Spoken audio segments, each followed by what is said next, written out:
Hi అందరికీ. ఈరోజు మనతో పాటు ఒక కవి, నిజానికి యువ కవి. మరి ప్రముఖ కవి అని ఎవరిని అంటారో, అది కులం పేరుతోనా లేదంటే అనుభవం పేరుతోనా, ఏ రకంగా ప్రముఖ కవి అనొచ్చో మనకు తెలియదు. కానీ ఈరోజు ఒక యువ కవి ఉన్నాడు.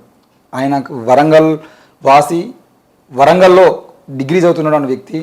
మరి ఆయన పేరు చెప్తే కాకతీయ యూనివర్సిటీలో అందరికీ తెలుసు. మరి ఆ యువ కవికి సంబంధించిన విషయంలో ఈరోజు అనుభవజ్ఞులైనటువంటి వాళ్ళు ఎంతోమంది అనుభవాలను రాస్తారు, అనుభవించిన వాళ్ళు వాళ్ళ బాధల్ని రాస్తారు, తల్లిదండ్రుల కష్టాన్ని రాస్తారు. తన జీవితంలో పడ్డటువంటి కష్టాలని రాయడం గురించి వాటన్నిటికీ అక్షర రూపం దాలిస్తే అదొక పుస్తకంగా మారింది. వాటిని చదివితే కాకతీయ యూనివర్సిటీలో ఉన్నటువంటి విద్యార్థులు ఎంతోమంది కన్నీళ్ళు పెట్టినటువంటి పరిస్థితి కూడా ఉంది. మరి ఆ పుస్తకం నల్లింకు పెన్ను. ఈరోజు ఈ నల్లింకు పెన్ను రచయిత సభావట్ హతిరామ్ మనతో ఉన్నాడు. మరి హతిరామ్ ఇంత పుస్తకాన్ని రాసేటువంటి పరిస్థితులు ఎందుకు వచ్చినాయి, ఇందులో ఉన్నటువంటి ఒక్కో అక్షరానికి ఆయన పడ్డటువంటి బాధ ఏంది అనే విషయాన్ని మీ ముందు తీసుకురావడం కోసం ప్రయత్నం చేస్తున్నాం. ఈ రోజు నుండి తప్పకుండా తెలుగు రాష్ట్రాల్లో ఉన్నటువంటి యువ కవుల్ని, యువ కళలని, యువ గళాలని మీకు పరిచయం చేయడానికి ప్రయత్నం చేస్తాం. తప్పకుండా చూస్తూనే ఉండండి ఎన్ఐన్ మీడియా. హాయ్ తమ్ముడు. హాయ్ అన్న. బాగున్నావా? బాగున్నా అన్న. మీరు? నేను కూడా బాగున్నా. మొత్తానికి అయితే నీ కవిత్వం చదివిన మొన్న బుక్ ఫేర్లో మీరే అందించారు మీ చేతులతోని. అవునన్న. వరంగల్లో రిలీజ్ చేశారు కదా? అవునన్న, వరంగల్ కాకతీయ యూనివర్సిటీ. అంటే అమ్మకానికి పెట్టినా మరి బుక్ ఫేర్లో ఈ పుస్తకాన్ని? పెట్టామన్న. పోతున్నాయి మంచిగా? పోతున్నా. అంటే ఎందుకు అడుగుతున్నా అంటే, యువ కవి, మీ ఫోటో, మీ ఏజ్ చూసేది అంటే పుస్తకాలు కొనాలంటే చాలా మందికి ఇబ్బంది అవుతూ ఉంటుంది. ప్రముఖ కవి అని ఉన్నోళ్ళే పుస్తకాలు ఒక్కొక్కసారి అమ్ముడు పోవు. మరి నీ పుస్తకం అమ్ముడు ఎలా పోతుంది? నువ్వు రాసిన దానికి ఏమన్నా ప్రతిఫలం అనిపిస్తుందా నీకు? పర్లేదన్న, వస్తున్న రెస్పాన్స్ బాగా. అంటే చదివిన వాళ్ళు ఎవరైనా ఫోన్ చేస్తున్నారు, వాట్సాప్ లో మెసేజ్లు చేస్తున్నారు, సమీక్షలు రాస్తున్నారా? బాగుంది. అంటే పుస్తకం నేను కూడా చదివిన, కానీ ఒక్కొక్క అక్షరాన్ని చదివితే ఇది నిజంగా నీ అనుభవమేనా లేదు అని అంటే, చిన్నప్పటి నుండి ఏమన్నా కథలు చదివి, కవిత్వాలు చదివి, ఆ కవిత్వాలన్నింటినీ ఒడిసి పట్టుకొని వాటిని ఆధారంగా చేసుకుని ఏమైనా రాసినవా? నేను పుస్తకం రాయకముందు ఏ కవిత్వం వెంటబడలేదన్న. ఏ కవిత్వ పుస్తకాలు, ఏ కథల పుస్తకాలు చదవలేదు. నేను రాసిందంతా అందులో సగం ఉన్న, నేను అనుభవించింది అయితే కొంత అంటే నా చుట్టూ జరిగే పరిస్థితులను అక్షరీకరించానన్న. ఇందులో మొదటిదే నాకు తెలిసి అయితే బాటసారి అని చెప్పేసి నువ్వు పెట్టిన టైటిల్లో లాస్ట్లో ఒక మాట రాసినావు. ఇప్పుడు ఇదే దారిలో నేను అమరుడనైతే నా శివంపై పుట్టుకు వచ్చే పుకార్లెన్నో, ఉవ్వెత్తున ఎగిసి వచ్చే ఉద్యమాలు ఎన్నో అని రాసినావు. అంటే శివం మీద పుకార్లు రావడము, దాంతో పాటు ఉద్యమాలు రావడము అనేది ఏ రకంగా అర్థం చేసుకోవచ్చు? అంటే అది నేను ఆ బాటసారి అనే కవిత నేను లాక్డౌన్ సమయంలో రాసుకున్నదన్న. ఆ సమయంలో ఏంటంటే అప్పుడు ఆక్సిజన్ మాస్క్ ఇవి లేకపోవడం వల్ల జరిగినవి మనం చూసినాం. అయితే కొందరు ఏమన్నారంటే ఆ చావుల మీద వాళ్ళకు ఏదైతే అనిపించిందో, అంటే వీళ్ళు కావాలని ఏదో వ్యక్తిగత కారణాల వల్ల చనిపోవడం జరుగుతుంది, వాళ్ళు ఏదేదో రుద్దారు వాళ్ళు రూమర్లు. కానీ అదే విషయం, అదే నా పరిస్థితులు. అంటే ఒకవేళ నేను అనుభవించిన, నేను లాక్డౌన్ సమయంలో మాకు కొద్దిగా ఇబ్బంది అయి నేను పనులకు వెళ్ళినా, నేను కాలేజ్ బంద్ అయిపోయి వర్క్కి వెళ్ళినా, అదే సమయంలో నాలాంటి ఎవరైనా బయటికి వెళ్తే అక్కడ ఏమవుతుందంటే, సరే వాళ్ళకి తినబుద్ధి అరే ఇంట్లో తిని ఉండక, వాళ్ళకేం ఏం ఉండక అరగక బయటకు తిరగనికి పోయి కావాలని అంటించుకొని చనిపోయారని అదొక పుకార్లు వస్తాయి. ఇంకోటి ఏంటంటే కొందరు స్వచ్ఛందంగా సమస్యని లేవనెత్తి ఉద్యమాలు చేస్తారు. కానీ కొందరు ఏమంటే తమ రాజకీయ అవసరాల కోసం, తమ సొంత అవసరాల కోసం ఉద్యమాలు చేస్తారు. అంటే అక్కడ చావులను అడ్డం పెట్టుకొని. అంటే మొత్తానికి అయితే దేశవ్యాప్తంగా లాక్డౌన్ సమయంలో నిజంగానే నువ్వు అన్నట్టుగా చాలామంది బతకలేనటువంటి పరిస్థితుల్లో చనిపోయిన వాళ్ళు ఉన్నారు. నిజానికి కరోనా లాక్డౌన్ సమయంలో కరోనాతో చచ్చిపోయిన వాళ్ళకన్నా ఆకలితో చచ్చిపోయిన వాళ్ళు ఎక్కువ మంది. నువ్వు అన్నట్టుగా తప్పకుండా ఆ ముద్ర మాత్రం కరోనాతో చచ్చిపోయిందనా లేదంటే నీ చావు మీద మాత్రం ఉంటుంది. అంటే ఇంత కఠినమైనటువంటి పరిస్థితిని నువ్వు అనుభవించిన కరోనా టైంలో? అనుభవించినాం అన్న. మేము అంటే మాది తాండాలో ఉంటాం మేము. కాకపోతే మా బతుకు పోరాటంలో మా అమ్మయ్య ఒక్కొక్క దగ్గర టైంలో వాచ్మెన్, సెక్యూరిటీ గార్డులుగా పనిచేస్తారన్న. మా అమ్మ కాలేజీలో సెక్యూరిటీ గార్డ్, నైట్ సెక్యూరిటీ గార్డ్గా పనిచేస్తే ఆ సమయంలో బంద్ అయిపోయింది మొత్తం. ఇంట్లో ఆర్థికంగా కొద్దిగా మేము ఆ టైంలో బయటికి వెళ్ళడానికి లేదు. ఉన్న ఐదుగురు కుటుంబకులం బయటకు వెళ్ళాలంటే మేము పనికి పోవాల్సిన పరిస్థితి ఏర్పడ్డది. కాబట్టి అక్కడ నేను పని చేసుకుంటున్న అనుభవాన్ని అక్కడ ఇది చేశాను అన్న. ఓకే తమ్మి, మొత్తానికి అయితే కరోనా అందరినీ ఇబ్బంది పెట్టింది. అందులో పేదవాళ్ళుగా ఉన్నటువంటి ముఖ్యంగా 5 మంది అన్నం లేకుండా ఉండేటువంటి పరిస్థితులు వచ్చినాయంటే ఆ కష్టాలు ఏంది అనేది తెలుసుకోవచ్చు. ఇంకో విషయంలో అమ్మ నువ్వు యాదికస్తే అనే ఒక పుస్తకం, ఒక 2వ కవితని రాసిన ఈ పుస్తకంలో.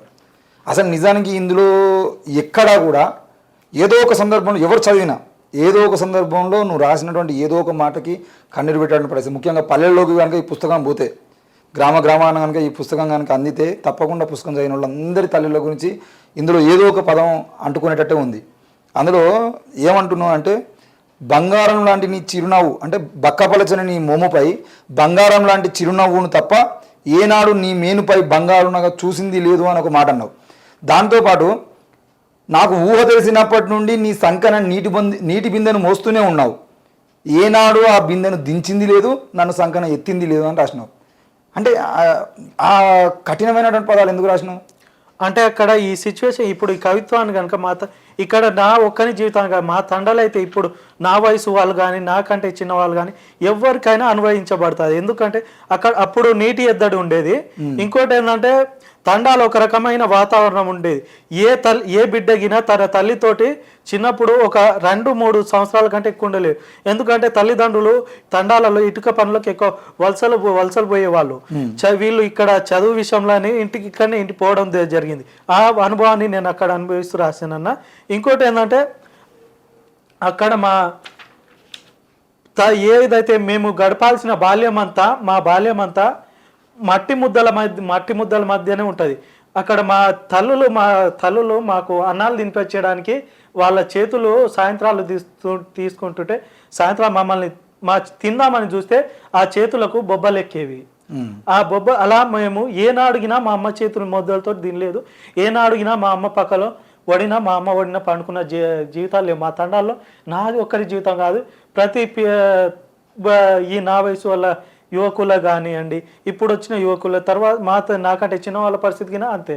అంటే వాళ్ళ అంటే మొత్తానికి అయితే ఆ ఇటుకలు తయారు చేయడం కోసం ఆ మట్టిలో పని చేయడం వల్ల వచ్చినటువంటి బొబ్బల వల్ల మీకు తినిపించలేకపోయారు. మరి వాళ్ళెట్ట తినేది? అక్కడ మేము ఉండేదన్న, ఆ పరిస్థితుల్లో మేము ఉండేది. వాళ్ళు తినిపించాల్సిన చోట మేము తల్లులకే మీరు తల్లులయ్యేది. మీకు గోరుముద్దలు తినాల్సినటువంటి బిడ్డలు తల్లులయ్యి వాళ్ళకి తినిపించేటోళ్ళు. అవునండి. అక్కడ తల్లులు అవ్వాల్సిన వాళ్ళు బిడ్డలు అయినారు, తండ్రులు అవ్వాల్సిన వాళ్ళు కొడుకులు అయ్యారు అన్న. ఇదే కవిత్వంలో లాస్ట్కు ఇప్పుడు నువ్వు యాదికస్తే అంటే మీ అమ్మమ్మ వాళ్ళ ఇంటికి వెళ్ళినప్పుడు, లేదంటే అమ్మ దూరం అయిన దానికి సంబంధించిన విషయంలో ఇప్పుడు నువ్వు యాదికస్తే నన్ను నేను అద్దంలో చూసుకుంటున్నా. ఎందుకు అనంటే ప్రతిసారి నాన్న నువ్వు సేమ్ అమ్మ లెక్కనే ఉంటావురా అని చెప్పేసి అన్నాడు, కాబట్టి నిన్ను గుర్తు చేయడం కోసం నన్ను నేను అద్దంలో చూసుకుంటున్నా అమ్మా అని చెప్పేసి ఒక మాట అన్నావు. అంటే ఇది ఎందుకు రాసినావు ఈ మాట? అంటే మా అమ్మ చనిపోయింది నా 8వ ఏట అని అండి. ఓకే, మా అమ్మ 8వ ఏట అని చనిపోయింది. అంటే నా పోలిక అప్పుడు మా అమ్మ లెక్కనే ఉండేదా అని చెప్పేవాళ్ళు. ఇప్పటికీ నన్ను చూస్తే మీ అమ్మని చూసినట్టే ఉంటుందిరా అని చూసిన వాళ్ళు తెలిసిన అమ్మమ్మ బంధువులు కానీ చెప్పుకొచ్చారు. ప్రతిసారి అంటే మా తండాల్లో అమ్మ వాళ్ళు లేకపోతే పక్క ఊరికి పోతే అక్కడ జెండా గద్దెల మీద ఎదురు చూస్తూ కూర్చునే వాళ్ళం. కానీ కొన్ని కారణాల వల్ల, ఆరోగ్య సమస్యల వల్ల అమ్మ చనిపోయింది. అక్కడ మళ్ళీ నేను అమ్మని చూసుకోవడానికి మళ్ళీ లేదు. అమ్మ గుర్తులుగా చూసుకోవడానికి అమ్మ ఫోటోలు గినా లేవు అక్కడ నాకు. నేను ఒకవేళ నాకు అమ్మ గుర్తుకొస్తే నన్ను నేను అద్దంలో చూసుకుంటా. అంటే అమ్మ ఫోటో లేదు అంటే అప్పుడు తీసేటువంటి పరిస్థితి, అప్పుడు తీసే పరిస్థితి లేదు. వాళ్ళు తీపించుకునే సమయం ఎవరిదన్నా ఫంక్షన్లలో కానీ ఏదన్నా పిల్లలను అక్కడ అవి ఇప్పుడు అంటే మా ఇంట్లలో కానీ మా చుట్టుపక్కల కానీ వెతికినా కానీ దొరకలేదు. ఇప్పుడు నేను ఏమైనా ఇంకా మా ఊరు దాటి ఎక్కడైనా వాళ్ళు పని చేసే చోటైనా లేకపోతే మా అమ్మమ్మ వాళ్ళ చిన్నపాటిదైనా అవి దొరికి పట్టుకోగలితేనే దొరుకుతాయి. అంటే ఆ ప్రయత్నంలోనే ఉన్నా 8 ఏళ్ళు తల్లిని చూసుకున్నటువంటి గుర్తులే తప్ప తల్లి ఫోటో లేదు. అంటే మళ్ళీ గుర్తు చేసుకోవాలంటే ఆ జ్ఞాపకాలే తప్ప. ఆ జ్ఞాపకాలే తప్ప నాకు ఇట్లా ఎంతమంది ఉంటారు తండాలలో? తండాలలో ప్రతి పిల్లగాని పరిస్థితి ఇదే అన్న. ఆ చిన్నప్పటి బాల్యం మొత్తం తల్లికి వేరుగా బతకాల్సి వస్తాయి. ఇప్పటికీ తండాలల్లో వెళ్తే అక్కడ సగం ఇల్లు ఖాళీనే ఉంటాయన్న. అంటే వలస వెళ్ళిపోతారు, కొంతమంది చనిపోతారు అనారోగ్య కారణం వల్ల. కొంతమంది అనారోగ్యం కారణం చనిపోవడం కానీ, లేదంటే వాళ్ళ బతుకు తెరువు కోసం ఇటుకలకు వెళ్ళడం కానీ చుట్టూ వలస వెళ్తూ ఉంటారు. ఓకే తమ్మి, ఇక మళ్ళీ మణిపూర్ మినిట్స్ మీద కూడా ఒకటి రాసినావు. అక్కడి మందార పూల రంగులన్నీ మా అక్కల నెత్తుడితో అద్దిన మెరుగులే, అక్కడి వాకిళ్ళన్నీ మా చెల్లెళ్ళ కన్నీళ్లతో అలకబడినవే. ఇంత అంటే ఈ మణిపూర్కు సంబంధించిన విషయంలో ఇక్కడ రాయాల్సిన అవసరం ఏమొచ్చింది? అంటే ఏ సంఘటన తీసుకున్నాం మణిపూర్కు సంబంధించి? అక్కడ ఓ చెల్లిని నగ్నంగా ఊరేగించిరన్న. నిజంగా నాకు చెప్పుకోవడానికి నాకు అమ్మ నుంచి తోడుబుట్టిన చెల్లెలు లేరు, అక్కలు లేరు. కానీ ఎందుకో నన్ను చూసుకుంటే అట్లా చూసుకుంటే నా అక్కలు నా చెల్లెళ్ళే కనిపించిరు. అక్కడ పరిస్థితి తర్వాత కొంత అధ్యయనం చేసిన తర్వాత అక్కడి వాతావరణాన్ని చూస్తే ఎందుకు అక్కడ మా చెల్లెళ్ళు మా అక్కలే కనిపించిరు, అందుకని వాళ్ళని అక్కడ ఉదహరించుకుంటూ రాసుకున్నాను. అంటే అక్క చెల్లెలు ఏదనే బాధ రాఖీ పండుగకు లేదంటే ఇట్లాంటి సంఘటన జరిగినప్పుడు వాళ్ళ నిన్ను బాధిస్తూనే ఉంటాయా? ఇప్పటికీ అట్ట రాఖీ పండుగ అప్పుడు చాలా సార్లు ఏడ్చుకున్నా కన్నా కట్టేవాళ్ళు లేరు, ఉంటారు బాబాయ్ వాళ్ళ బిడ్డలు, కొందరేమో కొన్నిసార్లు అన్నిసార్లు ఉండకపోవచ్చు కదా. అంటే ఇప్పుడు ఒక రచయితగా అంటే యువ కవి అనుకున్నప్పటికీ కూడా నీకు ఒక పేరు వచ్చింది. ఎందుకంటే ఈ పుస్తకం ముందు మాట రాదంటే ఈ పుస్తకం మీద రివ్యూ రాసిన వాళ్ళు శోభారాణి అక్క కానీ లేదంటే జిలకర శ్రీనివాస్ అన్న కానీ వీళ్ళందరూ కూడా తమ్ముడు రాతలు బాగుంటాయి తమ్మి అని చెప్పేసి పరిస్థితి వచ్చింది. ఈ కోణంలో ఇప్పుడు అన్న తమ్ముడు నేను ఉన్నా, నువ్వు నా తమ్ముడి రా నా అన్నవురా అని చెప్పేసి అంటే దగ్గరగా వచ్చి చూసుకునే వాళ్ళు ఎవరన్నా దొరికిరు అక్కలు తమ్ముళ్ళు చెల్లెలు? అట్ట దొరికిర్రు అక్కలు నాతో లైఫ్ లాంగ్ ఉంటారు. నాకు అంటే నేను ఉండేవారు కానీ వాళ్ళు ఉండేవారికైనా తోడుగుంటారు అనుకున్న శోభారాణి అక్క యాక్చువల్ స్టార్టింగ్లో మేడం అని పిలిచేది, కానీ తర్వాత అక్కనే ఇక పుస్తకం ఇవాళ బయటకు రావడం కారణం ముఖ్యంగా అక్క. తర్వాత కొంతమంది అన్నలు చేల్పూరి శ్రీకాంత్ అన్న అని, తర్వాత మేడం వాళ్ళ భర్త రమేష్ అన్న అని, వీళ్ళ పేర్లు చెప్పుకుంటే మధు సార్వభౌమ ముఖ్యంగా వీళ్ళే పుస్తక ఆలోచనకు పునాదులు వేసిరు.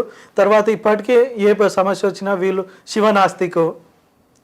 ఇక ఇప్పుడు పోతే నా మిత్రులు నిధిబాబు ధర్మరాజ్ అని, ఏ సమస్య వచ్చినా వీళ్ళు ఉంటారని. అంటే వీళ్ళు ఎవరు చెప్పలేదా మరి ఇట్లా సమాజాన్ని ప్రశ్నిస్తూ సమాజంలో అంటే ఇప్పుడున్నటువంటి ఈ అధికారంలో ఉన్నటువంటి పార్టీలకు వ్యతిరేకంగా రాయడం కానీ ఈ సమస్యలు మణిపూర్ అనేది ఏకంగా బీజేపీ పార్టీ చేయించిందనే ముద్ర కూడా ఉంది. మరి ఇట్లాంటివి రాస్తున్నప్పుడు నీకు ప్రమాదము, ఇట్లాంటివి రాస్తే నీ మీద కూడా దాడులు చేస్తారు అనే మాటలు ఎవరు చెప్పలేదా? మరి నువ్వు ఇట్లా అంటే ఆల్రెడీ తల్లిని దూరం చేసుకున్నావు, మీ ఇంట్లో ఉన్నటువంటి మీ నాన్నకు నువ్వు ఒకనివే ఆధారము, ఇంకా తమ్ముళ్ళు అన్నలు ఉన్నప్పటికీ కూడా తల్లిని దూరం చేసుకున్నటువంటి నీకు నువ్వు కూడా దూరం అవుతావు అనే బాధ తండ్రికి ఉంటుంది కదా. దీనికి సంబంధించి ఒక సంఘటన చెప్పాలన్న చిన్న, అంటే నా సొంతంగా జరిగింది, నా ఇంట్లో వాళ్ళకి మా నాయనకే జరిగింది. మా నాయన తాత ఏంటంటే ఎవరైతే వీళ్ళు ఎప్పుడూ ప్రజల కోసం ఉండాలి అనుకుంటా వీళ్ళు కొంతవరకు రాజకీయంలో చేసిరు, కానీ ప్రజల కోసం ఉండాలి ప్రజలు అంటూ వీళ్ళు ఏం చేసుకోలే. అయితే అవి దేనికో సంబంధించిన ఎలక్షన్, సర్పంచ్ ఎలక్షన్ కాదు కానీ ఏదో చైర్మన్ ఎలక్షన్ దేనికో ఉండే. అప్పుడు ఏంటంటే పెత్తందారుల వ్యతిరేకంగా ప్రజల కోసం ఎవరైతే ఉంటారో, ప్రజల కోసం ఎవరైతే పనిచేస్తారో వాళ్ళను మనం దగ్గరుండి గెలిపించాలనే ఉద్దేశంతో వాళ్ళు అక్కడ ఉండి గెలిపించారు. అదే రోజు మా నాయన అరే మమ్మల్ని ఎందుకు ఓడగొట్టినావు, మమ్మల్ని ఎందుకు దగ్గరుండి ఓడిపించినావు అని దాంతో మా నాయనని చంపాలని చూసిరు.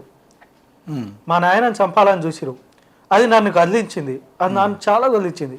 అరే మా నాయన అంతగానో చావుకు దగ్గర పోయి వచ్చిండు, మరి మా నాయనే చావుకు దగ్గర పోయి వచ్చిండు, మరి మనం ఎందుకు ఒక ఈయన 45 ఉంటాయి, ఆయన ఇప్పుడు ఏదో కొడుకులను చదివించుకొని వాళ్ళు ఉద్యోగాలు చేస్తే హాయిగా కూర్చొని తీరాల్సిన సమయంలో వాళ్ళు ఎందుకు అట్లా చావు దాకపోయారు. అది మమ్మల్ని కదిలించింది. నక్సలైట్ ఏమన్నా? నక్సలైట్ కాదన్న, అక్కడ సామాజిక రాజకీయం అప్పుడు చేసేది. అంటే నీకు ఈ లక్షణాలన్నీ నాన్న నుండి వచ్చినాయి? నాన్న నుండి వచ్చినాయి. నాన్న రాసుడు లేదన్న, ఇంటర్ వరకు చదువుకున్నాడు. ఏం చేస్తాడు నాన్న, ఏం చేస్తాడు? నాన్న ప్రస్తుతం ఏదో బ్యాంక్లో సెక్యూరిటీ, నైట్ సెక్యూరిటీ గార్డ్ చేస్తున్నాను. Security guard. అమ్మ ఇక్కడ చేసే సెక్యూరిటీ గార్డుగా? అమ్మ దేవరకొండలో ట్రైబల్ వెల్ఫేర్ ఉమెన్స్ డిగ్రీ కాలేజ్లో. ఇక్కడ మీ ప్రాపర్ ఎక్కడ అసలు?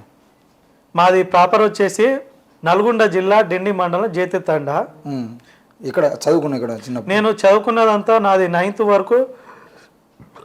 వరకు డిండిల్ని అయిపోయింది, డిండి జడిపిహెచ్ఎస్.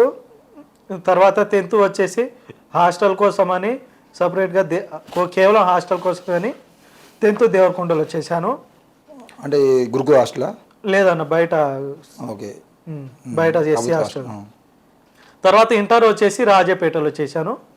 ప్రస్తుతం కాకతీయ యూనివర్సిటీలో ఇంటర్ తర్వాత డైరెక్ట్ ప్రస్తుతం కాకతీయ యూనివర్సిటీలో 5 సంవత్సరాల ఇంటిగ్రేటెడ్ కెమిస్ట్రీ 4th ఇయర్ చదువుతున్నాను.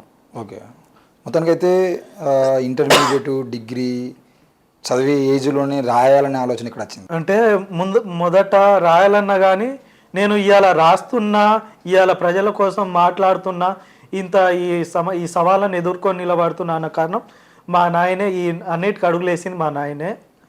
చిన్నప్పుడు నా 5 ఏళ్ళప్పుడు మా నాయన, నీకు నొప్పి తెలిస్తేనే నువ్వు నిలబడుతావు, అది ఏ విషయంలోనైనా అని ఇల్లు కట్టేటప్పుడు మా ఇంటి పక్కన ఇసుక దిబ్బల్లో కూర్చోబెట్టి పలక ఉన్నా కానీ ఇసుకలో దిద్దేసేది. ఆ నొప్పి తెలిస్తేనే నీకు అది గుర్తుండిపోతుంది, నువ్వు దాన్ని కరెక్ట్ చివరి వరకు నిలబడతావు అని. అట్ట తెలుగుపై అభిమానం, తెలుగు నేర్చుకోవడానికి ఏర్పడ్డది. తర్వాత హాస్టల్ 3వ తరగతిలో హాస్టల్కి వచ్చేసిన. మా సీనియర్ ఒక అతను 7th క్లాసు, నేను అప్పుడు 3వ తరగతి ఉన్నప్పుడు మా సీనియర్ ఒక ఆయన 7th క్లాసులో ఆయన కవిత్వాలు చిన్న చిన్న రాసేది.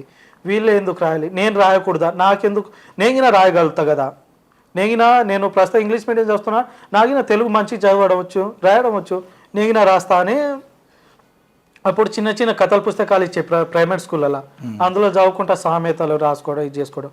నా 6th క్లాస్లో మాకు నాగార్జున సార్ అండి సైన్స్ టీచర్ ఉండే. అప్పుడు ఆయన ఆగస్టు 15 రోజు స్నేహం గురించి ఒక కవిత్వం చెప్పిండు. అరే నేను కవిత్వం రాస్తే బాగుంటుందని అట్ట మొదలు పెట్టిన. అప్పుడు ప్రేమ కవిత్వాలు రాసిన. ప్రేమ కవిత్వాలు అంటే ప్రేమ కవిత్వాలు ఏం రాయలేదన్న. నాకు తెలిసినప్పటి నుంచి నేను చూసుకుంటే 6th క్లాస్లో మొదటి కవిత్వం జెండా పండుగ వచ్చింది, సంబరాలన్నీ మాకెంతో తెచ్చింది, ఆటలెన్నో మాకు తెచ్చింది, ఆ ఆటలలో గెలిచిన మాకు బహుమతులు ఎన్నో వచ్చిందని మొదటి కవిత్వం రాసుకున్నా.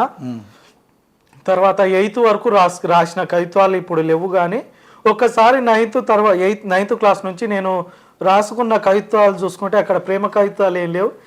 ఇక పుట్టిన వాతావరణం, చేసిన అక్కడ మిత్రుల సహవాసం ద్వారా కానీ మొన్న చూసుకున్నప్పుడు నాకు అనిపించింది, నేను అప్పుడు చూసుకున్న మొత్తం ఇవి వ్యతిరేకంగానే ఉన్నాయి. అప్పుడు ఆ మధ్య నేను 9thలో ఉన్నప్పుడు, 9th సరిగ్గా 8th క్లాస్ అప్పుడు నోట్ల రద్దు గురించి కానివ్వండి, తర్వాత అప్పుడు నాకు తెలియనప్పుడే నేను సలంద్ర లక్ష్మీనారాయణ సలంద్ర కవిత్వం ఒకటి మాకు పాఠంగా వచ్చింది. దాన్ని అనుకూలంగా నేను అప్పుడు రాసుకున్న కవిత్వం చూస్తే నాకు అనిపించింది, అరే నేనేనా రాసుకున్నది అంటే. అందులో మొత్తం ఇప్పుడు నేను ప్రశ్నిస్తే నేను ఏ ఊరి అవతలనో ఎక్కడనో వెలివేయబడతాను. ఇప్పుడు నేను ఇక్కడ ప్రశ్నిస్తే నేను ఇక్కడ చెప్తున్నది నిజమని చెప్పినా కానీ నమ్మే వాళ్ళు ఎవరు లేరు, ఎలగొడతారు, నిజాన్ని చెప్పినా పిచ్చి వాళ్ళకి చూస్తారు అని ఉన్నది. సరే, అది నా కవిత్వం అని చెప్పలేను సొంతంగా, ఆయనను అనుకరించి రాసిన ఆయన పదాలు కొన్ని. ఓకే, మొత్తానికి అయితే రాస్తున్నావు బాగానే. మరి నీ గోల్ అంటే నీ జీవితంలో హతిరామ్ అనే వ్యక్తి ఒక గొప్ప కవి కావాలి, ప్రముఖ కవి కావాలనే గోల్ పెట్టుకున్నావా, లేదంటే తండ్రి చెప్పినటువంటి బాటలో ఈ పెత్తందారి కులాలకు కానీ పెత్తందారి వ్యవస్థకు కానీ ఈ మనువాద వ్యవస్థకు కానీ వ్యతిరేకంగా పోరాటం చేయాలనే బాటలో పోదాం అనుకుంటున్నావా, లేదంటే నువ్వు కూడా మెయిన్గా విద్యార్థి అనగానే తల్లిదండ్రులు చెప్పేటువంటి ఆలోచన ఏంటంటే నువ్వు డాక్టర్ కావాలి బిడ్డ, నువ్వు పోలీస్ కావాలి బిడ్డ, నువ్వు గొప్ప కలెక్టర్ కావాలి బిడ్డ, నువ్వు లాయర్ కావాలి బిడ్డ అని చెప్పేసి చెప్తా ఉంటావు. నీకు కూడా యాజ్ ఇట్ ఈస్గా అట్లాంటిది ఏదన్నా కోరుకుందా? ఇంటిగ్రేటెడ్ కెమిస్ట్రీ చేస్తున్నావు, రేపు రోజున ఒక గొప్ప సైంటిస్ట్గా అవుదామని ఆలోచన ఉందా, లేదంటే కెమిస్ట్రీ అయిన తర్వాత ఒక ప్రొఫెసర్ అవుదామని ఆలోచన ఉందా, లేదంటే ఇదే సామాజిక పరమైన కోణంలో ఉద్యమాలు చేస్తూనే ఏదో జార్జ్ రెడ్డి లాగానో నువ్వు కూడా ప్రజల వైపు నిలబడాలని ఆలోచన ఏమైనా చేస్తున్నావా? ఇవాళ సమాజంలో మనకు ఒక మూస పద్ధతికి చూస్తున్నాం. ఏంటంటే తల్లిదండ్రులు మా పిల్లలంతా ర్యాంకుల మధ్యనే బతకాలి ఆయనకి ముందే చెప్పేస్తారు, అరే నువ్వు డాక్టర్ కావాలి అనే ఆలోచనను అణగదొత్తేస్తారు. అని ఆడు ముందరికి వెళ్ళే దాన్ని వీళ్ళే డైరెక్ట్ చేస్తారు.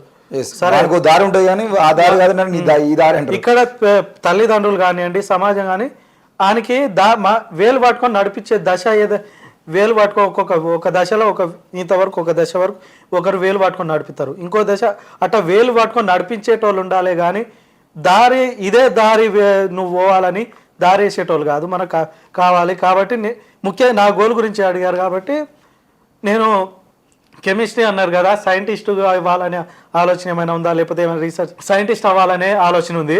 సోషల్ సైంటిస్ట్ కావాలి. ఈ సమాజంలో ఉన్న రుగ్మతల్ని, ఈ సమాజంలో ఏదైతే వివక్షత జరుగుతుందో వాటి మీద రీసెర్చ్ చేయాలని ఉంది. ఆ వాటిని నిర్మూలించేందుకు మార్గాలను కనిపెట్టే ఆ మార్గాల కోసం అన్వేషించే సోషల్ సైంటిస్ట్ని కావాలని ఉంది. అంటే ఈ ఇంటిగ్రేటెడ్ కెమిస్ట్రీ చేసి సోషల్ సైంటిస్ట్ ఏదో అన్నికి ఎవరు అంటే ఇంతకుముందు అట్లా కెమిస్ట్రీలు చదివి చాలామంది ఉన్నారు. ఇప్పుడు పెద్ద పెద్ద మేధావులలో కూడా చాలామంది కెమిస్ట్రీలు సైన్స్ని పట్టుకొని ఆ సైంటిఫిక్ టెంపర్ని తీసుకొని దానితో మాట్లాడుతూ కూడా ప్రజల దగ్గరికి వెళ్ళినటువంటి నాయకులు కూడా చాలామంది ఉన్నారు. అందులో నీకు ఎవరైనా స్ఫూర్తిగా నిలిచిన వాళ్ళు ఉన్నారా?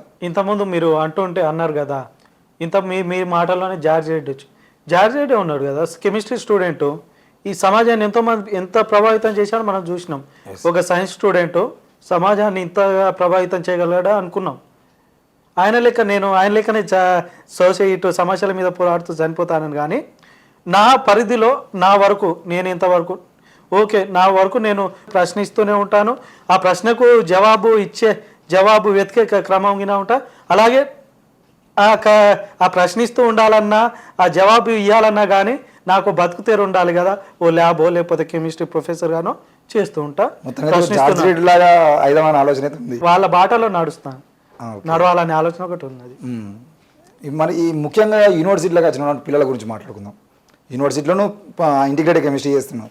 ఈరోజు యూనివర్సిటీలకు సంబంధించిన విషయంలో మొన్న కూడా ఉస్మాన్ యూనివర్సిటీలో ఒక జరిగినటువంటి ఒక కార్యక్రమంలో గోరెడ్డి వెంకన్న పాట పాడుకుంటూ ఏమన్నాడంటే, ఆనాడు 35 ఏళ్ళ క్రితం గద్దరన్న చదువుకున్నప్పుడు ఉన్నటువంటి యూనివర్సిటీల పరిస్థితి ఎట్లా ఉంది, ఈరోజు యూనివర్సిటీల పరిస్థితి ఎట్లా ఉంది, ఆనాడు యూనివర్సిటీలకు వచ్చేది కనబడినటువంటి విద్యార్థులకు ఈనాడు కనబడుతున్నటువంటి విద్యార్థులకు మధ్య చాలా వ్యత్యాసం ఉంది.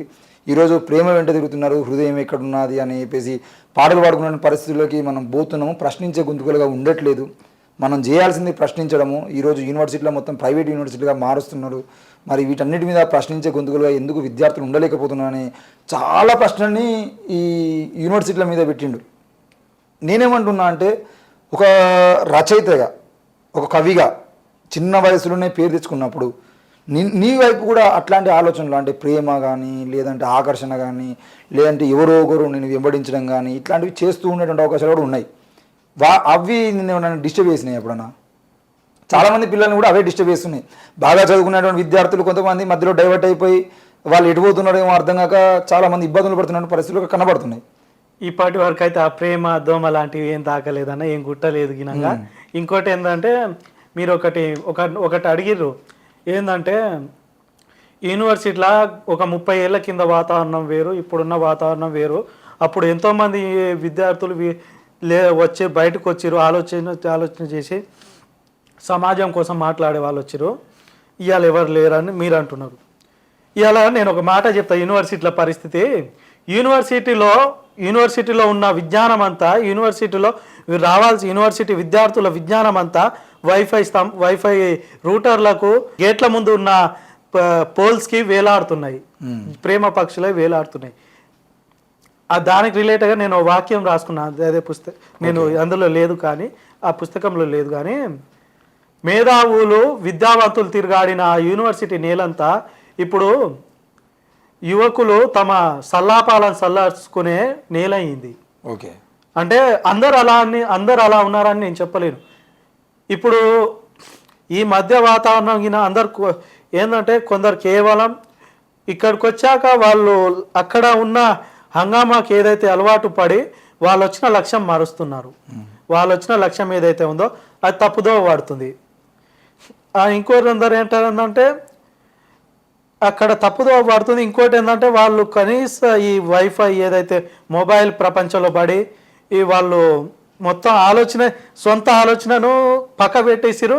కేవలం ఆ మొబైల్ ఏదైతే కృత్రిమ ఆర్టిఫిషియల్ ఇంటెలిజెన్స్ ఏఐ కానివ్వండి, ఇప్పుడు వచ్చి పెరుగుతున్న క్రమం వాటి ఆలోచనే తమ ఆలోచన చేసుకున్నారు, కానీ తమ ఆలోచన పక్క పెట్టేసారు. అలాగని ఇందులో కొందరికి నాగా అట్టని అందరూ అలా లేరు. ఇప్పుడు యూనివర్సిటీల నుంచి ఇప్పుడు వస్తున్నారు యూనివర్సిటీలో, కాకతీయ యూనివర్సిటీలో కానివ్వండి, ఉస్మానియా యూనివర్సిటీలో కానివ్వండి. ఇప్పుడు అలాంటి వాళ్ళని మేము అదే ప్రయత్నం చేస్తున్నాం. మేము యువ కవులుగా ఇప్పుడున్న యువ కవులు కాకతీయ యూనివర్సిటీలో మీలాంటి కవులు ఇప్పుడు అంటే మీ ఫ్రెండ్స్లో మా ఫ్రెండ్స్లో మేము ఈ కార్యక్రమం చేపట్టినంగా 2-3 నెలలు అవుతుంది. ఇందులో ఇప్పటికి 2-3 నెలల్లో మేము సోషల్ మీడియా ద్వారానే కాంటాక్ట్ అయితే యూనివర్సిటీ నుంచి 20-30 మంది దాకా బయటకు వచ్చారు. ఇంకా మేము వాళ్ళ క్లాసులకు పోలేదు. క్లాసులకు పోతే ఇంకా చాలా మంది వెళ్తారు. ఇవాళ అన్నారు గోరేట ఇంకన్నా 30 సంవత్సరాల కిందటి వాతావరణం ఇంకా లేదు, ఇప్పుడు లేదంటే ఆ వాతావరణాన్ని చూసే రోజులు ముందరనే ఉన్నాయి తప్పకుండా. ఇంకా దానికి ఇంకో కారణం ఏంటంటే ఇప్పుడు ఏదైతే ఉందో అక్కడ ఒక ఏదైతే ఇప్పుడు రాష్ట్రంలో ఒక విధమైన జరుగుతుంది. ప్రైవేట్ యూనివర్సిటీస్ రావడం, గవర్నమెంట్ యూనివర్సిటీలో అలా ఇది చేయడం, దానికి ఈ ప్రభుత్వాలు కానీ ఇవి సహకరించడం, అది ఒక రీజన్ చెప్పొచ్చు. ఎందుకంటే అక్కడున్న ఖాళీల వల్ల కానీ, క్లాసులు ప్రొఫెసర్లు భర్తీలో లేకపోవడం వల్ల, క్లాసులు జరగకపోవడం వల్ల గినంగా ఏదైతే మధ్యలో ఏదైతే ఖాళీ ఏదైతే ఉందో ఆ ఖాళీని ఈ ఫోన్లు కానివ్వండి, ఈ ప్రేమ అనేది అవి భర్తీ చేస్తున్నాయి. కాబట్టి ఆ వైపుగానే యువకులు వెళ్ళడం, ప్రశ్నించడం వైపు తగ్గిపోతుండడం అనేది గురుడంకనే అయిపోయింది. అదే ఇప్పుడు మార్చాల్సిన బాధ్యత ఉన్నటువంటి ప్రభుత్వాలు మిమ్మల్ని మారుస్తలేదు, పట్టించుకోవాల్సినటువంటి తల్లిపాత్రలు ఉన్నటువంటి అధికారులు మిమ్మల్ని పట్టించుకోవట్లేదు. కాబట్టి మిమ్మల్ని మీరే పట్టించుకోవాలి. అవును, మిమ్మల్ని మీరే పట్టించుకున్న క్రమంలో మీరు తప్పకుండా సక్సెస్ కావాలనేది మేము కోరుకుంటున్నాం. ఇక మళ్ళీ ఒకసారి ఈ పుస్తకానికి సంబంధించిన విషయానికి వచ్చేదంటే నిరుద్యోగి గోస అని చెప్పేసి ఒకటి రాసినావు. మీరు లీకు చేసిన ఆ పత్రాల విలువ ఎంతో తెలుసా? మేము చదివిన పుస్తకాలన్నీ ఇంకో 30 ఏళ్ళైనా నీ బతుకింతే అని మాపై ఉమ్మేసే అంత అని చెప్పేసి రాసినావు. అంటే ఒక 30 ఏళ్ళు అయినాక కూడా నువ్వు ఏం చదివినావు, నీ బతికింతరా అని చెప్పేసి ఉమ్మేసే అంత, అంటే ఆ పేపర్ లీకేజ్కి సంబంధించిన విషయంలో నేను అంతగానో ఇబ్బంది పెట్టిందా?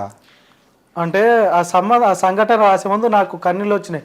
ఎందుకంటే మేము కాకతీయ యూనివర్సిటీలో రోజు మెస్సుకు పోయి కొద్దిగా లేట్ అయితే మేము అక్కడ చూస్తాం, పడిగాల్పు కాసే నిరుద్యోగులు అక్కడ బుక్కేడు బువ్వ కోసం అక్కడ పడిగాపులు కాస్తుంటారు. అక్కడ వాళ్ళ గోసలు చూస్తుంటే మాకు కన్నీళ్ళు ఆగవు ప్రతిరోజు వాళ్ళని చూస్తుంటే. ఇంకోటి ఏంటంటే అక్కడ రీడింగ్ హాల్లో పోతే ఒకవైపు చదువుతుంటారు, ఇంకో వాళ్ళ కడుపు కోత కోసం రకరకాల మనుషులు ఉంటాయి. రోజు మొత్తంలో 5 రూపాయల అన్నపూర్ణ క్యాంటీన్ దగ్గర 5 రోజు కేవీ క్రాస్ దగ్గర 5 రూపాయలు కొంచెం ఉంటుంది. అక్కడ మేము చూసుకుంటే లైన్లు కడుతుంటారు. అప్పటికి సగం మందికి దొరికితే సగం మందికి వెనక్కి తిరిగిపోతారు. అయినా ఆ ఆకలిని అదిమి పెట్టి అక్కడ వాళ్ళు తమ లక్ష్యం కోసం చదువుతుంటారు. మనం ఏముంది, దాదాపు ఓ కథల పుస్తకమో లేదంటే ఒక కవిత్వమో లేకపోతే ఇంకోటి ఏదైనా మనము నార్మల్గా చదివి ఒక 2-3 సార్లు 2-3 లేదా 4 సార్లు చదివితేనే అది మనకు ఇది వచ్చేస్తాయి, విసుగు వచ్చేస్తాయి.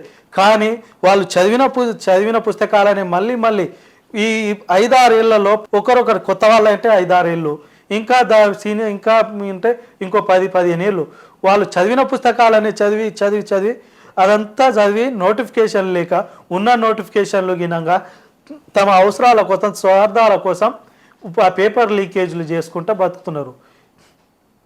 అందుకని అక్కడ సిచ్యువేషన్ నేనే అనుభవించిన కదా. ఇప్పుడు లాక్డౌన్ సమయంలో నేను ఇంతకుముందే చెప్పిన, అంటే తినడానికి ఇంట్లో వెళ్ళక నేను లాక్డౌన్ సమయంలో పనికి అయినా అంటే అంత కడుపుకోత ఒక నెలకే నేను అంత ఇబ్బంది పడ్డోని. ఇంట్లో అమ్మయ్య బియ్యం బస్తాలు భుజం మీద పెట్టి పంపిస్తున్నారు. వాళ్ళకి తిండి వాళ్ళు కొడుక నువ్వు చదువుకో, మేము ఈ గుడిసెలనే ఉంటాం, ఈ ఇంట్లోనే ఉంటాం, మేము మాకు వచ్చే పైసలు ఏవైతే ఉంటాయో రోజుకు వచ్చిన కూలీలు ఇవి తీసుకొని పుస్తకాలు వాళ్ళు అక్కడ ఆకలితో చదువుతున్నా, మేము వాళ్ళ ఆకలి మీద చదువుతున్నాం. అటువంటి మాకు అటువంటి మాకు ఆ బాధ ఉంటుంది కదా. తనకైతే నిరుద్యోగులకు సంబంధించిన విషయంలో ఇబ్బందులు పడుతున్నారు, ఆ బియ్యం బస్తాలు ఎత్తుకొని రావడం అంతా అది ఎన్నో ఏళ్ళుగా చూస్తూనే ఉన్నాం. తప్పకుండా ఆ రోజులు మారితే బాగుంటుంది అనిపించి మనం కూడా కోరుకుందాం. ఏవైతే తిరుగుబాటు అని చెప్పేసి నువ్వు 14 కవిత రాసినావు, దీంట్లో దేవుడు తిడితే ప్రాణాలు తీసేస్తాడంటే నేను మళ్ళీ మళ్ళీ తిడతానని రాసినావు. అంటే అది కోపం అంటే నేను రాసిన సందర్భం చెప్పాలి. అది రాసిన సందర్భం ఏదంటే కత్తి మహేష్ చనిపోయినప్పుడు ఆ వాక్యాలు వినిపించినాయి ఫేస్బుక్లో కానీ సోషల్ మీడియాలో కానీ. బయటకిన చాలా అనిపించింది, అరే దేవుణ్ణి దూషించి సరే ఆయన గురించి పక్క పెడదాం. ఏవైతే విమర్శలు వచ్చినాయో దేవుణ్ణి తిట్టిండు కాబట్టి చనిపోయిండు, దేవుడికి ఆయన శాపం తగిలి చనిపోయిండు. ఎందుకంటే ఇక్కడ ఆయన గురించి అని కాదు, ఇక అంటే దేవుడు అనేవాడు తిడితే ప్రాణాలు తీసేస్తాడా? అంటే ఓ తల్లి మన తల్లిని కోపంలో ఏదో మాట అంటాం, ఆ తల్లి మాట పట్టుకొని నీకు అన్నం పెట్టకుంటుండదా ఉంటుందా? అట్లా కాదుగా. దేవుడు అనేటోడు అందరు తల్లి లెక్క అంటావు, మరి ఆ తల్లి తల్లి కంటే ఎక్కువ అంటారు. మరి అటువంటిప్పుడు ఆ తల్లి ప్రాణాలు తీసేస్తుందా? తల్లికి ఉన్నదానికన్నా ఎక్కువ ఉండాలి మరి ఓపిక ఎక్కువ ఉండాలి, మరి తీసేస్తుందా? నేను అట్టంటే నేను అది తిడితే నేను మళ్ళీ మళ్ళీ తిడతాను, మరి నా ప్రాణాలు తీసేమను అంటే దేవుడు అంటే బాగానే కోపం ఉన్నది నీకు కూడా. కోపమే ఉంటుంది అన్న. మన కోపం అంటే ఇక్కడ మరి అందరినీ సమానంగా చూడాల్సిన దేవుడు మరి ఒకరిని ఈ విధంగా ఒకరిని ఆ విధంగా.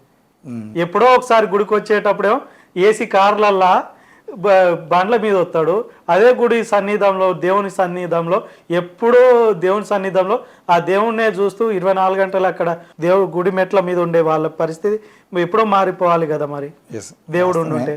మరి అంటే దేవుడికి సంబంధించిన విషయంలో ఇప్పుడు ఏం మాట్లాడినా కూడా ఇబ్బందులు పెడుతుండే. కానీ నిజానికి నువ్వు అడిగిన ప్రశ్నలు ఇప్పుడు కత్తి మహేష్ చనిపోవడానికి దేవుడిని తిట్టడమే కారణం అయితే 97 ఏళ్ళు తిట్టిండు పెరియారు గారు స్వామి. తమిళనాడులో పెరియారు 97 ఏళ్ళ పాటు తిట్టిండు, ఏమేం చేసిండు అనేది అందరికీ తెలుసు. మరి నిజంగానే దేవుడు అనే వ్యక్తి కోపంగా వచ్చేది అంటే చంపేస్తారు అనుకునేది అంటే ఆయన విషయంలో కూడా జరగాల్సిందే కదా. 97 ఏళ్ళు బతికిండు, ఈ దేవుని కోసం ఇంత కష్టాలు పడే వాళ్ళు ఎవరైనా 97 ఏళ్ళు బతికిన వాళ్ళు ఉన్నారంటే చాలా తక్కువ. సో ఆ విషయం నువ్వు అన్నది వాస్తవమే. దేవుడు కనుక ఉండేది ఉంటే తల్లి కన్నా ఎక్కువ ప్రేమ ఉండాలి అనేది చెప్తుంది, బాగానే ఉంది. నా ప్రశ్న ఏంది అని అంటే, ఈ హతిరామ్ రాసినటువంటి పుస్తకానికి ఓ తల్లి పేరో లేదంటే తండ్రి పేరో లేదంటే నిన్ను బాగా ఇబ్బంది పెట్టినటువంటి సమస్య పేరో ఇంకేదో ఒక నిన్ను ఒకటి గుచ్చుకునే ఒక సంఘటన ఉంటుంది, మనసును నొచ్చుకునే సంఘటన, కానీ ఏదో ఒక రూపాన్ని తీసుకుని వచ్చి పేర్లు పెడతారు. లేదు అని అంటే ఇంకో రకం ఏంటి అని అంటే, ఎక్కువ వైరల్ కావాలంటే ఏదో ఒక టైటిల్ మంచిగా ఉండాలి, పుస్తకం పేరు బాగుండే అంటే బయటికి వెళ్ళిపోతుంది అని చెప్పేసి ఒక రకంగా చూస్తూ ఉంటారు. నువ్వు ఈ నల్లింకు పెన్ను అని చెప్పేసి తెల్ల అక్షరాలతో రాసినావు, ఈ నల్లింకు పెన్ను అనే పేరు ఎందుకు పెట్టాల్సి వచ్చింది? నేను ఇది టైటిల్ తోటి హైలైట్ కావాలి, ఆ టైటిల్ తొందరగా అట్రాక్ట్ కావాలనే ఉద్దేశంతో అయితే కాదు. నేను ముఖ్యంగా దీని గురించి చెప్పాలంటే ప్రపంచవ్యాప్తంగా ముఖ్యంగా వివక్షతలో ప్రపంచవ్యాప్తంగా అతి భయంకరంగా సాగుతున్న వర్గ వివక్ష, తెల్ల జాతి నల్ల జాతి. ఇవాళ మన దేశ విషయానికి వస్తే కుల వివక్ష, ప్రపంచవ్యాప్తంగా నల్ల జాతి. ఇవాళ నేను రాసిన రాతలు కానీ నేను చెప్తున్న మాటలు కానీ నిరసనగా ఉన్నాయి. నేను ఆ నల్ల మనుషుల గురించి రాస్తున్నా, మా లాంటి నల్ల జీవితాల గురించి రాస్తున్నా, నలుపు జీవితాల గురించి రాస్తున్నా. నేను ఇలా ఆ నలుపుగిన నిరసనకు సంకేతం. ఇలా సామ్రాజ్యవాదానికి, దేశంలో చాప కింద నీరులా పేటరిగిపోతున్న మతోన్మాదానికి నిరసనగా, కులోన్మాదానికి నిరసనగా నేను నలుపుని నల్లింకు పెన్ అని పెట్టుకున్నా. ఇంకో విషయం ఏంటంటే, ఇలా వీటికి వ్యతిరేకంగా రాసిన పోస్టులు సోషల్ మీడియాలో కానీ పెడితే అవి వెంటనే బ్లాక్ చేస్తున్నారు. అంటే అక్కడ ఒక రకమైన నిరసన వెలువడుతుంది. ఆ నిరసన వాళ్ళకి ఇష్టం లేదు వెలువడడం. సామ్రాజ్యవాదులకు కానీ మతోన్మాదానికి కానీ ఆ నిరసన అనేది ఇష్టం లేదు. కాబట్టి నువ్వు ఎంతగా ఇది చేసినా ఆ నిరసన నేను మళ్ళీ తెలుపుతుంటాను. ఆ నిరసనకు సంకేతంగా నేను ఆ నలుపుని చూపించుకుంటాను. నల్లింకు పెన్ అని గొప్ప పెట్టిన పేరైతే గొప్పగా ఉంది. అంటే ఈ నల్లింకు పెన్నుకు సంబంధించిన విషయంలో కానీ నువ్వు రాయబోయేటువంటి కవిత్వాలకు సంబంధించిన విషయంలో కానీ ఇంతే కఠినంగా ఉంటాయా? ఇంతే కఠినంగా ఉంటాయన్నా? ఫిక్స్ అయిపోయినా ఇట్నే రాయాలి అనేది? ఇట్లే ఫిక్స్. అంటే కొంతమంది కవులు ఏంది అని అంటే ఏదో ఒక దానికి బాండ్ అయిపోతారు. ఇప్పుడు శ్రీశ్రీని తీసుకున్నా లేదంటే ఎవరిని తీసుకున్నా చూసినా కూడా ఈయన కవిత్వము అని అంటే ఆయన మీద ఒక ముద్ర ఉంటుంది. ఓషోని తీసుకున్నాను అనుకోండి ఒక ముద్ర ఉంటుంది, రంగనాయకం తీసుకుంటే ఒక ముద్ర ఉంటుంది, కచ్చు పద్మారావు గారిని తీసుకుంటే ఒక ముద్ర ఉంటుంది. ఇంకో వీళ్ళ కవిత్వము అని అంటే ఆటోమేటిక్గా ఇంకో ఇది పలానా సబ్జెక్టు సంబంధించింది అయి ఉంటుంది అనేది ఉంటుంది. అట్లా హతిరామ్కు సంబంధించిన విషయంలో ఏం తీసుకోవచ్చు అంటే నేను ఒక సిద్ధాంతానికి కవి నా వ్యక్తిగతంగా ఏదైనా ఉండొచ్చు. ఒక కవిగా నేను ఒక సిద్ధాంతానికి కట్టుబడి ఒక దానికే రాయాలనుకోవడం లేదు. ఒక ప్రేమ గురించి రాసినా కానీ అందులో ఒక నిరసన, అందులో అక్కడ జరుగుతున్న సిచ్యువేషన్ కానీ ఒక నిరసనను తెలియజేయాలి. అంటే ఇప్పటి సమాజం ఇప్పుడు ప్రస్తుత సంఘటనని రికార్డు చేసి భవిష్యత్ తరానికి ముందరకు అందించాలనే ఒక ఉద్దేశం. ఇదే ఇందాక చెప్పారు కదా మీరు, ఓసో కానివ్వండి, వాళ్ళ పేర్లు చెప్తే అరే దానికే ఫిక్స్, ఒక దానికే ఇది అయిపోయారు అంటారు. నేను ఏ కవిత్వం అంటే ఇప్పుడు మొన్న ప్రేమ కవిత్వం ఒకటి రాసిన, అంటే ప్రేమికుల రోజు ప్రేమ కవిత్వం రాసిన. ప్రియమైన జోడ్డానా, నా ప్రేమను తెలపడానికి నీకోసం ఎన్నో గులాబీలను తీసుకొచ్చాను, కానీ వాటిని అందివ్వడానికి అక్కడ నిలబడి ఇవ్వడానికి అక్కడ నేలే లేకుండా పోయింది. అంటే అది నా ప్రేమను తెలుపుతా, కానీ అక్కడ ప్రేమను తెలుపుకుంటూనే అక్కడ జరుగుతున్న విధ్వంసాలని కూడా చెప్పిన నల్లింకు అనేది కనబడతా అక్కడ. అంటే ఎక్కడున్నా అణచివేత ఏ రూపంలో ఉన్నా ఎక్కడున్నా ఆ అణచివేతకు వ్యతిరేకంగా ఉంటా. ఆ అణచివేత నేను ఏ రూపంలోనైనా దాన్ని చూపించగలుగుతా. అణచివేతకు మొత్తానికి అయితే నా ఆవేదన రాసిన దాంట్లో కూడా సమాజ లోటుపాట్లను పూడ్చేందుకు నేను విప్లవ జాలను రగిలించ ప్రయత్నిస్తే నువ్వు ఇంకా ఏ కాలంలో ఉన్నావు అంటుందే కానీ ఈ దేశం ఇంకా ఏ కాలంలో ఆగిపోయిందని ప్రశ్నించటం లేరు అని రాసినావు. అంటే ఈ దేశంలో ఎవరికి తెలియదు ఆ విషయం? అంటే తెలుసు, మీరు గినా చూస్తున్నారు కదా అన్న. ఇప్పుడు కులం గురించి మాట్లాడితే ఎక్కడ కులం ఉందా, ఎప్పుడో పోయింది. సరే నేను నీ ఇంటికి వస్తావు, ప్లేట్ బువ్వ పెట్టు, అది పైకి కనిపిస్తలేదు, కానీ కింద నేను నీ ఇంటికి బువ్వ పెట్టు, ఏ కులం అంటాడు? ఇంటికాడి బువ్వ కాడికి వచ్చేసరికి కులం గుర్తుకొస్తే బయట మాటల కాడికి కులం రాదు. వీటిని అన్నిటి పట్టించుకోకుండా దానికి వ్యతిరేకంగా ఏదైతే ఉందో, దానికి వ్యతిరేకంగా నేను ఏదైతే రాస్తున్నానో అవి ఎప్పుడో చెల్లిపోయిన కథలు, కాలం చెల్లిన కథలు, అవి ఎందుకు రాస్తున్నావు అంటారు. కానీ ఇక్కడ మళ్ళీ మన సిచ్యువేషన్ కింద అంతర్లీనంగా చూసినప్పుడు అవి జరుగుతూనే ఉన్నాయి. వాటి గురించి మాత్రం ఎవరు మాట్లాడరు. అవును, అంటే నువ్వు అంటున్నది వాస్తవమే. కులం ఎక్కడ అంటూ మళ్ళీ మీ బిడ్డని ఇచ్చి చేస్తారంటే గట్లెట్టిస్తావు అంటారు. వాస్తవమే అది. ఓకే, ఈ సమాజంలో ఒక హతిరామ్ మాత్రమే పోరాడితే అది పోతుందా అనుకుంటే అది ప్రభుత్వాలు ఇవ్వాల్సినటువంటి బాధ్యత. అది చూద్దాం.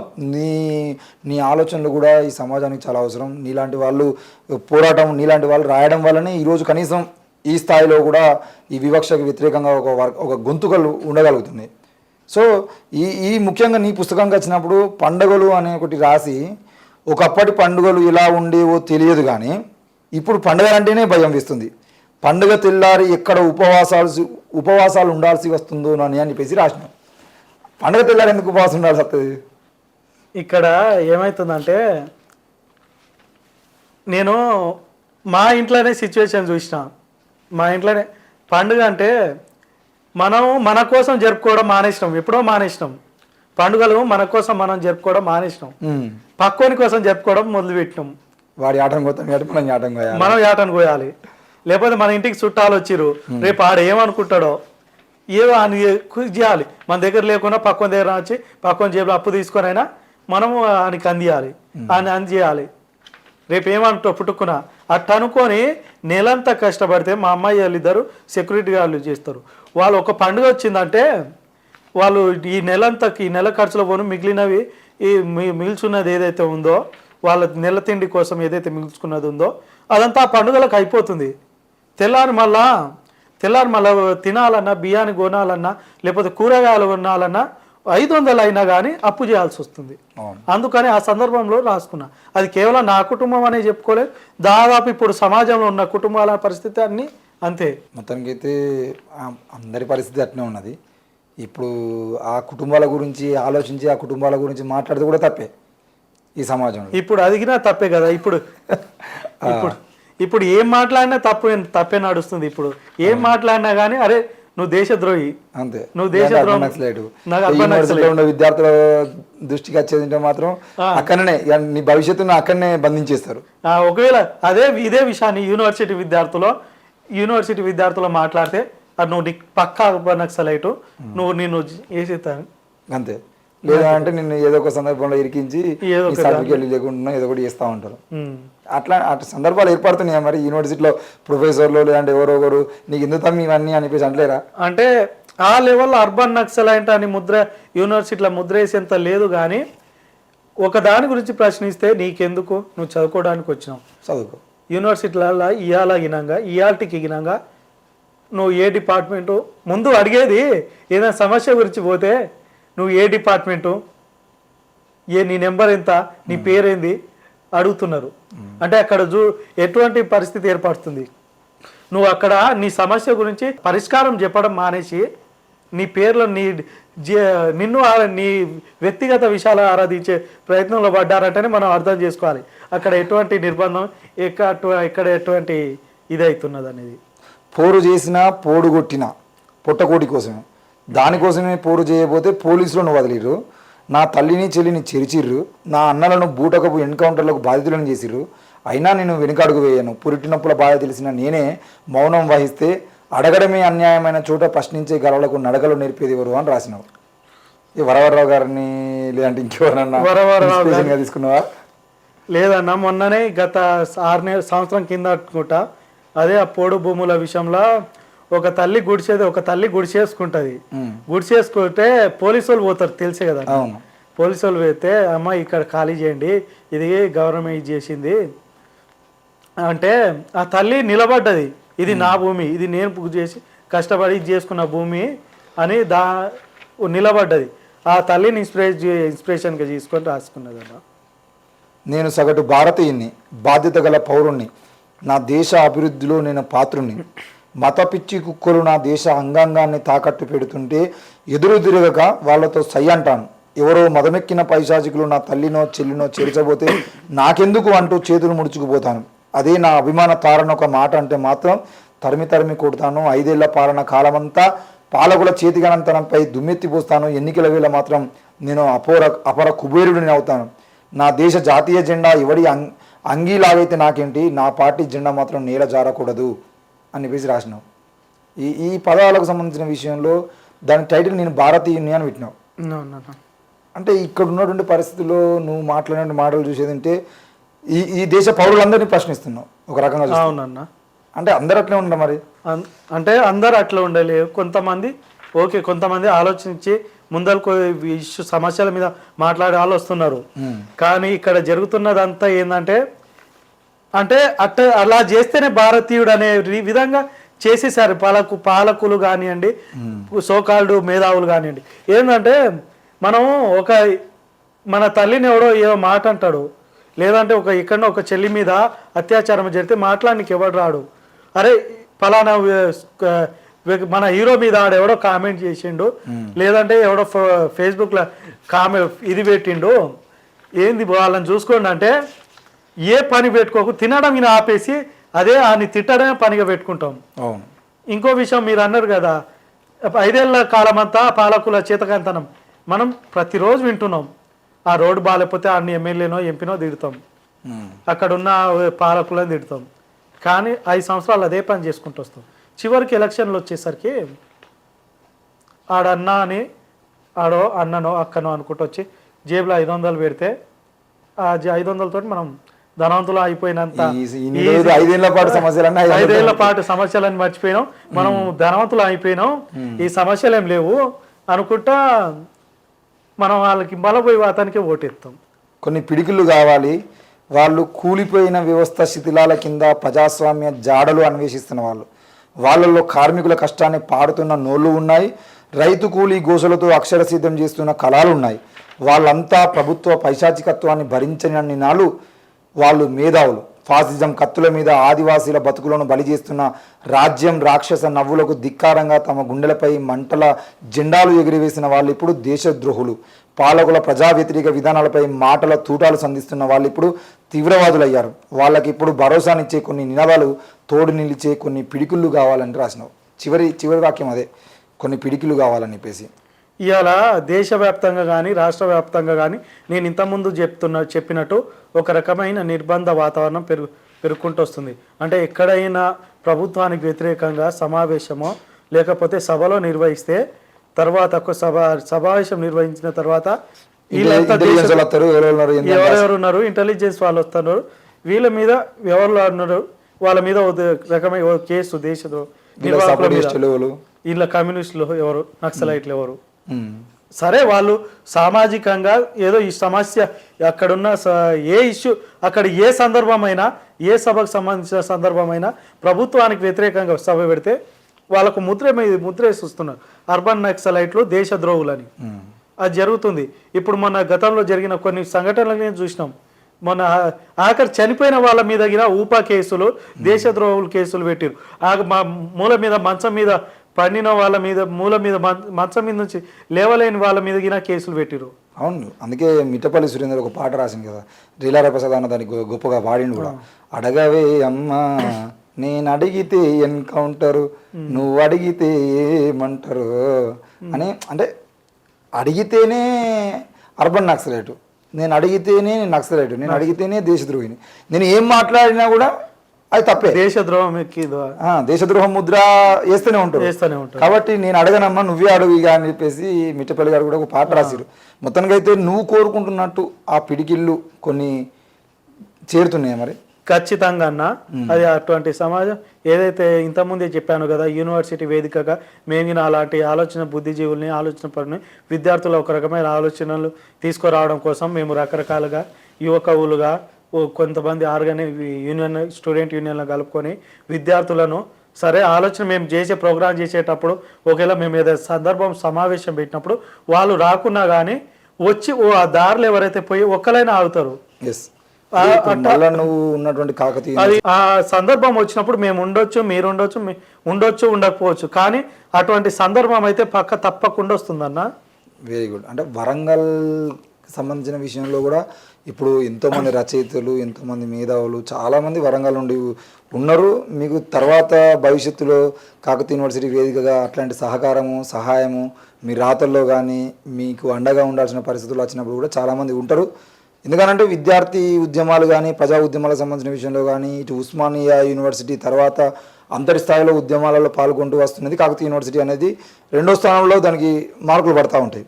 సో ఆ కాకతీయ యూనివర్సిటీ నుండి వచ్చినటువంటి నీవు కూడా తప్పకుండా రానున్న రోజుల్లో మాకు జార్జ్ రెడ్డి లాగా, అంటే నువ్వు అన్నావు కదా కెమిస్ట్రీ చదివినటువంటి జార్జ్ రెడ్డి అసలు సోషల్ సైంటిస్ట్గా, ఇటు సైన్స్ చదువుతూనే సోషల్ సైంటిస్ట్గా ఎంతమంది ప్రభావితం చేసిందో నేను నా స్థాయిలో ప్రభావితం చేస్తానని చెప్పినటువంటి మాటలు ఏవైతున్నాయో అవి నిజం కావాలని చెప్పేసి మేము కూడా కోరుకుంటున్నాం. తప్పకుండా నీకు కొన్ని పిడికిళ్ళు తోడు కావాలని చెప్పేసి కూడా మేము కోరుకుంటున్నాం. కానీ తప్పకుండా నువ్వు జాగ్రత్తగా ఉండాల్సిన పరిస్థితులు కూడా ఉన్నాయి. నీ రాతలు ప్రశ్నించాలి, ప్రశ్నించడంలో వెనక్కిపోదని నేను అనట్లేదు, ప్రశ్నించాలి, కానీ అత్యంత జాగ్రత్తగా ఉండాలి. ఎందుకనంటే మనం చేసేటువంటి చిన్న పొరపాటుతోనే మన మీద ముద్ర పడతా ఉంటాయి. ఆ పొరపాట్లు నువ్వు చేసుకొని చూడ. చివరిగా నేను అడిగేటువంటి ప్రశ్న ఏంటి అని అంటే, నువ్వు నీ తోటి తరానికి కానీ, నీ తోటి స్నేహితులకు కానీ ఇవ్వాలనుకుంటున్న మెసేజ్ ఏంటిది? ఏంటంటే ఇవాళ దేశంలో ఆలోచించడానికి సమయం లేకుండా చేస్తున్న సమాజం సెల్ ఫోన్లలో ఏదో ఒక రకంగా వీళ్ళని ఏదో ఒక వ్యాపకంలో ముంచాలి. మనం గత రాష్ట్ర ప్రభుత్వం చూసినాం. ఏముంది, విద్యార్థుల నిరుద్యోగులని మొత్తంగా ఏది బార్లకు, వైన్స్కి అంకితం చేసారు. ఇంకోటి ఏంటంటే రిలయన్స్ జియో మీకు నెట్ ఫ్రీ, వైఫై అంటే ఏదో ఒక దాంట్లో వీళ్ళకు ఏదో ఒక వ్యాపకంలో ఇది చేస్తే వీళ్ళు ఆలోచించలేదు. వాళ్ళు ఏదైతే అనుకున్న లక్ష్యాలు ఏదైతే ఉన్నాయో ప్రజలకు వ్యతిరేకంగా పాలకులు ఏదైతే తీసుకొస్తున్నారో వాటి ఈజీగా వాళ్ళు మంచి సునాయాసంగా చేరుకోవడానికి అది ఇదవుతుంది. ఆ వ్యాపకాల నుంచి వాళ్ళు విరలు ఏదైతే వేసిరో ఆ వ్యాపకాల నుంచి మనం బయటికి రావాల్సిన అవసరం ఉంది. ఇప్పుడున్న సమాజం గురించి ఆలోచించాల్సిన అవసరం ఉంది. కాబట్టి ముందుగా ఆ వ్యాపకాల నుంచి బయటపడదాం, సమాజం కోసం పనిద్దాం. ఓకే తమ్ముడు, థ్యాంక్ యూ. ఓకే, మొత్తానికి అయితే ఈరోజు హతిరామ్ యువ కవి, రానున్న రోజుల్లో తప్పకుండా తమ్ముడు ఒక ప్రముఖ కవి అయిన తర్వాత కూడా మన మీడియా ద్వారా మళ్ళీ ఇంటర్వ్యూ చేద్దాం. ఏది ఏమైనా తెలంగాణ రాష్ట్రంలో, తెలుగు రాష్ట్రాల్లో ఈరోజు ఈ సమాజానికి అండగా జరుగుతున్నటువంటి అన్యాయాల మీద ప్రశ్నిస్తూ ఈ ప్రభుత్వాలు కానీ, ఇక్కడ ఉన్నటువంటి నాయకులు కానీ, అధికారులు కానీ ఎవరి మీద రుబాబు చూపించినా, వాళ్ళ మీద అధికారాన్ని పెత్తనాన్ని చూపించాలని ప్రయత్నం చేసినా కూడా స్పందిస్తున్నటువంటి గొంతుకలు పెరుగుతున్నటువంటి ఈ క్రమంలో వాళ్ళందరినీ యువ కవుల్ని, యువ గాయకుల్ని, రచయితల్ని, గాయకుల్ని అందరినీ మీ ముందు తీసుకొచ్చడానికి ప్రయత్నం చేస్తాం. తప్పకుండా మా ఛానల్ని మీరు ఆదరించాలని, వీలైనంత మందికి షేర్ చేయాలని కోరుకుంటూ చూస్తూనే ఉండండి. Thank you.